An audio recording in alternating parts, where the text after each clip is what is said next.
Hi my YouTube viewers. ഇന്ന് നമ്മൾ തികച്ചും വ്യത്യസ്തമായ ഒരു അക്വാപോണിക്സ് ഫാമിലാണ് നമ്മൾ എത്തിയിരിക്കുന്നത്.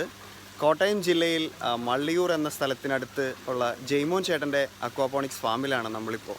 നമുക്ക് ഇന്ന് ഈ ഫാമിൻ്റെ വിശേഷങ്ങൾ പങ്കുവയ്ക്കാനായിട്ട് നമ്മളോടൊപ്പം ജെയ്മോൻ ചേട്ടനും അദ്ദേഹത്തിൻ്റെ ഭാര്യയും 2 കുട്ടികളുമുണ്ട്.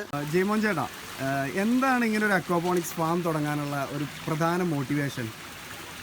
പണ്ട് തൊട്ടേ മീൻ വളർത്തലും ഒരുപാട് ഇഷ്ടമായിരുന്നു. തന്നെയല്ല, ഒരു 3-4 വർഷമായിട്ട് ഇതിൻ്റെ പുറകെ അക്വാപോണിക് സിസ്റ്റം ഒത്തിരി പഠിച്ചിട്ടാണ് ചെയ്തത്. വെറുതെ ഒരു ദിവസം ചാടിക്കറി ചെയ്തൊരു കാര്യമല്ല ഇത്. 3-4 വർഷം കൊണ്ട് നമ്മളെ ഉദ്ദേശിച്ച് ആലോചിച്ചെടുത്തൊരു തീരുമാനമായിരുന്നു ഇത്. തൻ്റെ പ്രവാസ ജീവിതത്തിൽ നിന്നും തിരിച്ച് നാട്ടിലെത്തിയപ്പോൾ ജെയ്മോൻ ചേട്ടന് തോന്നിയൊരു ആഗ്രഹമാണ് ഒരു സ്വന്തമായൊരു ഫാം ഉണ്ടാക്കുക, അതും വിഷരഹിതമായ പച്ചക്കറികൾ ഉൽപ്പാദിപ്പിക്കാൻ പറ്റുന്ന, അതുപോലെ തന്നെ നല്ല മീൻ കഴിക്കാൻ സാധിക്കുന്ന, നാട്ടുകാർക്കൊക്കെ കൊടുക്കാൻ പറ്റുന്ന ഒരു നല്ല ഫാം ഉണ്ടാക്കുക എന്നുള്ള വലിയൊരു ആഗ്രഹത്തോടെയാണ് അദ്ദേഹം ഈ ഫാം സ്റ്റാർട്ട് ചെയ്തിരിക്കുന്നത്. ഇത് തുടങ്ങാനായിട്ട് ചേട്ടൻ എത്ര രൂപ ഏകദേശം മുതൽ മുടക്ക് വന്നു എന്നൊന്ന് പറയാമോ?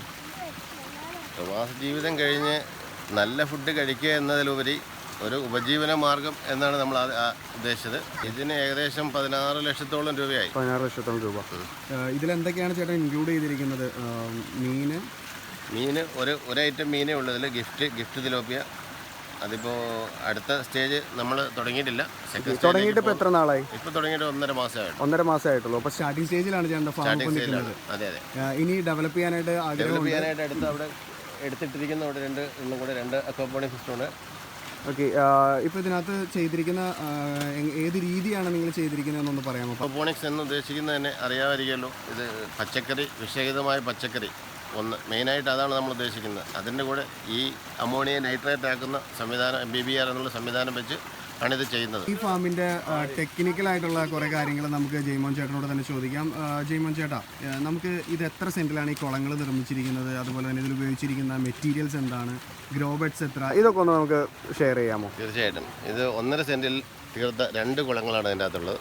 അതായത് 3 സെൻറ്റ് കുളം മാത്രം 3 സെൻറ്റ് ആയി വരും. പിന്നെ ഇതിൽ ഉപയോഗിച്ചിരിക്കുന്ന പായ നിങ്ങൾക്ക് കാണാൻ പറ്റും, ടാർപ്പായ. ഇത് 500 GSM-ൻ്റെയാണ്. ഏതാണ്ട് 15-20 വർഷത്തോളം നമുക്ക് ഗ്യാരണ്ടി തരുന്നുണ്ട്. 20 ഇല്ലെങ്കിൽ ചുരുങ്ങിയത് 15 വർഷമെങ്കിലും നമുക്കിതിന് ഗ്യാരണ്ടി ഉണ്ട്. പിന്നെ ഇതിൽ 2 എയറേറ്ററുകൾ വീതമാണ് ഇതിനകത്ത് നമ്മൾ വെച്ചിരിക്കുന്നത്. 2 എയറേറ്ററുകൾ, ഒരു വെഞ്ചുറി വെള്ളം റൊട്ടേറ്റ് ചെയ്യാനായിട്ട്, വേറെ 1 HP ഒരു മോട്ടർ. അങ്ങനെ 5 മോട്ടറുകളാണ് ഇതിനകത്തിരിക്കുന്നത് ഒരു കുളത്തിൽ. ഇത് ഇവിടുന്ന് ഈ വെള്ളം നേരെ ഗ്രോ ബെഡിലേക്ക് പോകുന്നു. ഗ്രോ ബെഡ് നിങ്ങൾ കാണാൻ കഴിയും, ഇതിൻ്റെ ശേഷം കാണാൻ കഴിയും. ഗ്രോ ബെഡിലേക്ക് പോകുന്നു. അവിടുന്ന് ഈ വെള്ളം ഫിൽട്രേഷൻ MBBR എന്ന സിസ്റ്റത്തിൽ കൂടി ഫിൽട്രേഷൻ കഴിഞ്ഞ് 2 സെക്ഷനിലായിട്ട് 48 ഗ്രോ ബെഡുകളാണ് അതിൽ അറേഞ്ച് ചെയ്തിട്ടുള്ളത്. അതുവഴി തിരിച്ച് അവിടെ നിന്ന് ഫിൽട്രേഷൻ കഴിഞ്ഞ് തിരിച്ച് ഈ കുളത്തിലേക്ക് തന്നെ വരുന്ന രീതിയാണ് ഇത് ചെയ്തിരിക്കുന്നത്. സാധാരണ നമ്മൾ യൂട്യൂബിൽ കാണാറുണ്ട്, മീൻ വളർത്താം, അത് ചെയ്യാം, ഇത് ചെയ്യാമെന്നൊക്കെ പറഞ്ഞ് ഒത്തിരിയധികം പ്രലോഭിപ്പിക്കുന്ന വാഗ്ദാനങ്ങളാണ് നമുക്ക് കിട്ടുന്നത്. പക്ഷേ ഇതിനെപ്പറ്റിയൊന്നും വ്യക്തമായ പഠനങ്ങൾ ആരും നടത്താറില്ല. പക്ഷേ അതിൽ നിന്നെല്ലാം വ്യത്യസ്തമാണ് നമ്മുടെ ജെയ്മോൻ ചേട്ടൻ്റെ ഫാം. ജെയ്മോൻ ചേട്ടൻ ഇതിനെപ്പറ്റി ക്ലിയർ ആയിട്ട് പഠിച്ചിട്ടുണ്ട്. ഈ ഓരോ എന്താണ് MBBR, എന്താണ് അക്വാപോണിക്സ് എന്ന എല്ലാ സിസ്റ്റത്തെ പറ്റിയും ക്ലിയറായി പഠിച്ചതിന് ശേഷം മാത്രമാണ് ഈ ഫാമിൻ്റെ ഒരു മേഖലയിലേക്ക് ഇറങ്ങിത്തിരിഞ്ഞിരിക്കുന്നത്. ഈ കാണുന്നതാണ് ജെയ്മോൻ ചേട്ടൻ്റെ അക്വാപോണിക്സിൻ്റെ 2ാം ഭാഗം, അതായത് ഗ്രോ ബെഡുകൾ. ഇവിടെയാണ് ഫിൽട്രേഷനും സൈഫണിങ് സിസ്റ്റവും ഘടിപ്പിച്ചിരിക്കുന്നത്. അക്വാപോണിക്സിൻ്റെ ഫിൽട്രേഷൻ സംവിധാനമാണിത്. ഈ കാണുന്ന വലിയ ടാങ്കാണ് ഫസ്റ്റ് ഫിൽട്രേഷൻ വരുന്നത്. സെക്കൻഡ് ഈ കാണുന്ന ടാങ്കിൽ MBBR മൈക്രോ ബാക്ടീരിയ, അതായത് അമോണിയ നൈട്രേറ്റ് ആക്കുന്ന ഒരു സംവിധാനമാണ്. അതിനുള്ള എല്ലാം ഇട്ടിട്ടുണ്ട്. അതിനുശേഷം ഈ ഫിൽറ്ററിങ് സംവിധാനത്തോടെ വന്ന് തിരിച്ച് വീണ്ടും ഈ ചെറിയ ഫിൽട്രേഷൻ സംവിധാനത്തിലേക്ക് വരുന്നു. അതിലാണ് അസോള ഇട്ടിരിക്കുന്നത്. നമുക്ക് മീൻ കൊടുക്കാനുള്ള അസോള ഈ ചെറിയ ടാങ്കിലാണ്. അവിടെ നിന്ന് ആ ഫിൽട്രേഷൻ കഴിഞ്ഞതിന് ശേഷം 2 സെക്ഷനിലായിട്ട് 48 ഗ്രോ ബെഡുകളാണ് അതിൽ അറേഞ്ച് ചെയ്തിട്ടുള്ളത്. അതുവഴി തിരിച്ച് അവിടെ നിന്ന് ഫിൽട്രേഷൻ കഴിഞ്ഞ് തിരിച്ച് ഈ കുളത്തിലേക്ക് തന്നെ വരുന്ന രീതിയാണ് ഇത് ചെയ്തിരിക്കുന്നത്. ഈ കാണുന്ന തൈകളെല്ലാം ഈ ഗ്രോ ബെഡുകളിൽ വെക്കാനുള്ളതാണ്. തൽക്കാലം ഇപ്പോൾ വന്ന നഴ്സറിയിൽ നിന്ന് കൊണ്ടുവന്ന് വെച്ചതേ ഉള്ളൂ. എല്ലാ ഇനം പച്ചക്കറികളുണ്ട്. നമ്മുടെ പാവൽ, പടവലം, കുമ്പളം, മത്തൻ, എല്ലാ ഐറ്റം, ക്യാബേജ്, തക്കാളി, വെണ്ടയ്ക്ക, വഴുതനങ്ങ, കോവൽ, അങ്ങനെ എല്ലാം അതിന് ഈ ഗ്രോ ബെഡുകളിൽ ഇത് നടുന്നതാണ്. ഇതിൽ കയറുന്ന വെള്ളം അതേ രീതിയിൽ തന്നെ ഇതിൽ കയറുന്ന വെള്ളം ഈ സസ്യങ്ങൾ വലിച്ചെടുക്കുകയും വേരുകൾ വഴി ഈ മെറ്റലാണ് ഇതിൻ്റെ മാധ്യമം. മണ്ണില്ലാതെയുള്ള കൃഷിയാണ്, അതറിയാമല്ലോ അക്വാപോണിക്സ്. ഈ മെറ്റലിലേക്ക് വരുന്ന ജലത്തിനുള്ളിൽ നിന്നും നൈട്രേറ്റിനെ MBBR വഴി നൈട്രേറ്റിനെ ഈ സസ്യങ്ങൾ വലിച്ചെടുത്തിട്ട് തിരിച്ച് ഈ വെള്ളം വീണ്ടും ഈ പോട്ടിലേക്ക് വരികയാണ്, നമ്മുടെ മീനിട്ടിരിക്കുന്ന കുളത്തിലേക്ക് വരികയാണ്. എന്ത് തീറ്റയാണ് ഇതിനകത്ത് നമുക്ക് കുഞ്ഞുങ്ങൾക്ക് വേണ്ടി കൊടുക്കുന്നത്? നമ്മളിപ്പോൾ ബ്രാൻഡഡ് കമ്പനിയായ ഗ്രോവൽ എന്നാണ് അതിൻ്റെ പേര്. ഗ്രോവലിൻ്റെ ഫുഡാണ് ഇപ്പോൾ ഫിഷിൻ്റെ ഫുഡാണ് കൊടുക്കുന്നത്. അത് അതിൻ്റെ വളർച്ചയ്ക്കനുസരിച്ച് ഓരോ ഘട്ടങ്ങളായി ഒരു ദിവസം 4 നേരമായിട്ടാണ് ക്രമീകരിച്ചിരിക്കുന്നത്. ഡേയിൽ മാത്രമേ നമ്മൾ ദിവസങ്ങൾ രാവിലെ തൊട്ട് വൈകുന്നേരം മാത്രം വരെ തീറ്റ കൊടുക്കുകയുള്ളൂ. രാത്രിയിൽ ഇത് ഉപയോഗിക്കാറില്ല.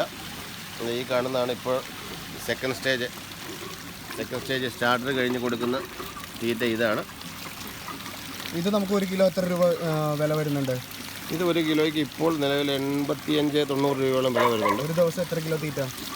ഒരു ദിവസം കിലോ അല്ല, ഇപ്പോൾ 600 ഗ്രാമോളം തീറ്റ. മത്സ്യക്കുഞ്ഞുങ്ങളാണ് ഈ ഫാമിൻ്റെ പ്രധാനപ്പെട്ട ഒരു ഐറ്റം. അതിനെ നമുക്ക് എങ്ങനെ കൊണ്ടുവരാം എന്നുള്ളത് നമുക്ക് ജിമോൻ ചേട്ടനോട് തന്നെ ചോദിക്കാം. ചേട്ടാ, എങ്ങനെയാണ് ചേട്ടൻ ഈ മത്സ്യക്കുഞ്ഞുങ്ങളെ കിട്ടിയത്, അല്ലെങ്കിൽ എവിടെ നിന്നാണ് ഇതിനെ കൊണ്ടുവന്നത്, എത്ര രൂപ ചിലവായി, ഇതൊക്കെ ഒന്ന് പറയാമോ? ഇവിടെ നമ്മൾക്ക് ഏകദേശം 10 രൂപയോളാവും ഒരു മത്സ്യക്കുഞ്ഞിന്. നമ്മൾ നാട്ടിൽ നിന്ന് വാങ്ങുകയാണെങ്കിൽ. പക്ഷേ അത് ഇവിടെ കിട്ടുന്നത് അത്ര മേന്മയുള്ള കുഞ്ഞുങ്ങളായിരിക്കണമെന്നില്ല. ബംഗ്ലാദേശിൽ നിന്നോ കൽക്കട്ടയിൽ നിന്നോ പല സൈഡിൽ നിന്ന് വരുന്നുണ്ട്, ഫിലിപ്പീൻസിൽ നിന്നൊക്കെ വരുന്നുണ്ട്.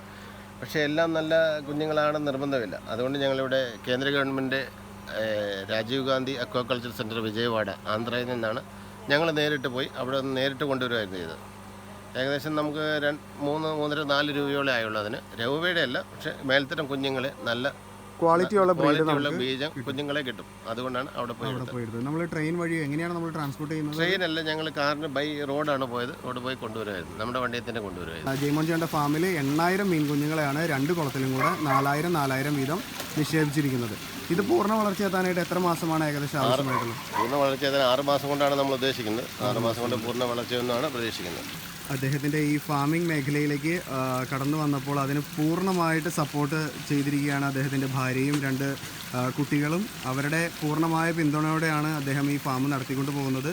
നമ്മുടെ കുടുംബത്തിൻ്റെ സപ്പോർട്ട് ഒത്തിരിയധികം അത്യന്താപേക്ഷിതമാണ് എന്ത് കാര്യം വിജയിക്കുവാനായിട്ടെന്ന് നമുക്കിവിടെ നിന്ന് മനസ്സിലാക്കാം. ഇത്രയും വലിയ ഫാമിന് വളരെയധികം എയർ ആവശ്യമാണ് മീനുകളുടെ പ്രോപ്പറായിട്ടുള്ള വളർച്ചയ്ക്ക് വേണ്ടിയിട്ട്. അതിന് വെച്ചിരിക്കുന്ന എയറേറ്ററുകളാണ്.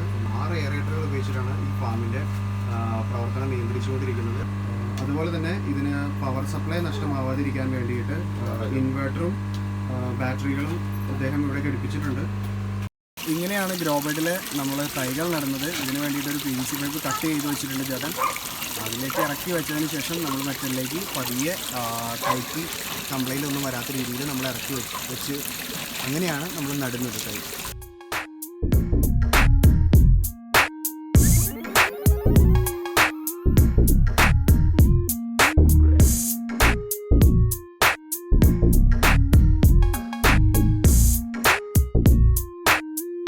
നമുക്കറിയാം, ഇതുപോലൊരു വമ്പൻ ഫാം നിർമ്മിക്കണമെങ്കിൽ അത് അത്ര എളുപ്പമുള്ള കാര്യമല്ല. ഇതിന് ആരാണ് ജയ്മോൻ ചേട്ടനെ ഇത്രയധികം സഹായിച്ചത്, അല്ലെങ്കിൽ എങ്ങനെയാണ് ചേട്ടന് ഇത്രയും ഒരു നല്ല രീതിയിൽ ഈ ഫാം സെറ്റ് ചെയ്യാനായിട്ട് സാധിച്ചത്?